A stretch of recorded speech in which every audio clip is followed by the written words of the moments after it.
Hi guys, welcome to my YouTube channel.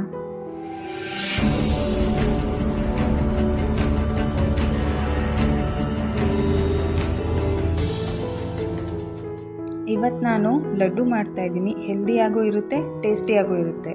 ಮೊದಲಿಗೆ ಕಡಲೆ ಮತ್ತು ಎಳ್ಳು, ಶೇಂಗಾ, ಗಸಗಸೆ, ಬೆಲ್ಲ, ಒಣಶುಂಠಿ, ಏಲಕ್ಕಿ ಬೇಕಾಗುತ್ತೆ. ಎಲ್ಲ ಐಟಮ್ಸ್ನು ನೀಟಾಗಿ ಹುರ್ಕೋಬೇಕು. ನಾನಿಲ್ಲಿ ಶೇಂಗಾನ ಹುರಿತಾ ಇದ್ದೀನಿ. ನೀಟಾಗಿ ಹುರಿದ್ಬಿಟ್ಟು ಅದ್ರ ಸಿಪ್ಪೆ ತೆಗೆದು ಅದನ್ನು ಬೇಳೆ ಮಾಡಿ ಇಟ್ಕೋಬೇಕಾಗುತ್ತೆ. ಎಲ್ಲ ಎಷ್ಟು ನೀಟಾಗಿ ಹುರಿತೀವೋ ಅಷ್ಟು ಟೇಸ್ಟ್ ಬರುತ್ತೆ. ಇಲ್ಲಿ ನೋಡಿ, ನಾನು ಹುರಿದಿರೋದಾಗಿದೆ. ಇಲ್ಲಿವರೆಗೂ ಹುರಿಬೇಕು. ಇದನ್ನು ಸಿಪ್ಪೆ ತೆಗೆದು ನೀಟಾಗಿ ಈ ಥರ ಬೇಳೆ ಮಾಡಿ ಇಟ್ಕೋಬೇಕಾಗುತ್ತೆ. ಆಮೇಲೆ ಎಳ್ಳು ಹುರ್ಕೊತಾ ಇದ್ದೀನಿ. ಸಿಮ್ಮಲ್ಲೇ ಎಳ್ಳು ನೀಟಾಗಿ ಕೆಂಪುಗಾಗಂಗೆ ಹುರಿಬೇಕು. ಅದಾದಮೇಲೆ ಸ್ವಲ್ಪ ಹಾರಕ್ಕೆ ಬಿಡಬೇಕು. ಬಿಸಿದೆ, ಮಿಕ್ಸಿ ಮಾಡಬಾರ್ದು. ಗಸಗಸೆನೂ ಹುರ್ಕೊತಾ ಇದ್ದೀನಿ ನಾನಿಲ್ಲಿ.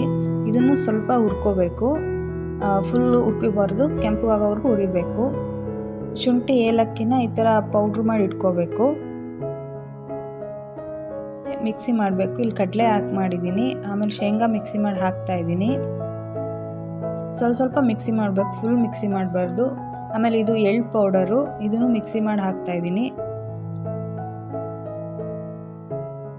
ಆಮೇಲೆ ಏಲಕ್ಕಿ ಪೌಡ್ರ್ ಹಾಕ್ತಾಯಿದ್ದೀನಿ. ಆಮೇಲೆ ಲಾಸ್ಟಿಗೆ ಕೊಬ್ಬರಿ ಹಾಕ್ತಾಯಿದ್ದೀನಿ. ತುರಿದಿರ್ಬೇಕು ಕೊಬ್ಬರಿ.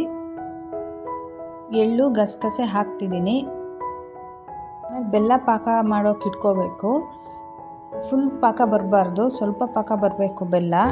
ನೋಡಿ, ಈ ಥರ ಕುದಿಬೇಕು ಬೆಲ್ಲ. ನೀಟಾಗಿ ಕರಗಿರಬೇಕು ಬೆಲ್ಲ. ಆಮೇಲೆ ಇಷ್ಟು ಬರಬೇಕು ಬೆಲ್ಲ ಪಾಕ. ಫುಲ್ಲು ಪಾಕನೂ ಬರಬಾರ್ದು, ಇಲ್ಲ ಪಾಕ ಬರ್ದಲ್ಲೇ ಇರಬಾರ್ದು, ಇಷ್ಟು ಬರಬೇಕು. ಆಮೇಲೆ ನಾವು ಮಿಕ್ಸ್ಚರ್ಗೆ ಬೆಲ್ಲದ ಪಾಕನ ಆ್ಯಡ್ ಮಾಡಬೇಕು. ಆ್ಯಡ್ ಮಾಡಿ ಆದಮೇಲೆ ಫುಲ್ ಅದನ್ನು ಮಿಕ್ಸ್ ಮಾಡಬೇಕು. ಬೇಗ ಮಿಕ್ಸ್ ಮಾಡಬೇಕು, ಬಿಸಿ ಇರುತ್ತೆ ಅದು. ಇಷ್ಟಾದಮೇಲೆ ಈ ಥರ ಉಂಡೆ ಕಟ್ಟಿ ಸ್ಟೋರ್ ಮಾಡಿಡಿ. ಇದು ಇಷ್ಟ ಆಗಿದೆ ಅಂದ್ಕೊತೀನಿ. ನನ್ನ ಚಾನಲ್ಗೆ ಲೈಕ್ ಮಾಡಿ, ಶೇರ್ ಮಾಡಿ, ಸಪೋರ್ಟ್ ಮಾಡಿ, ಹಾಗೆ ಸಬ್ಸ್ಕ್ರೈಬ್ ಮಾಡ್ಕೊಳ್ಳಿ.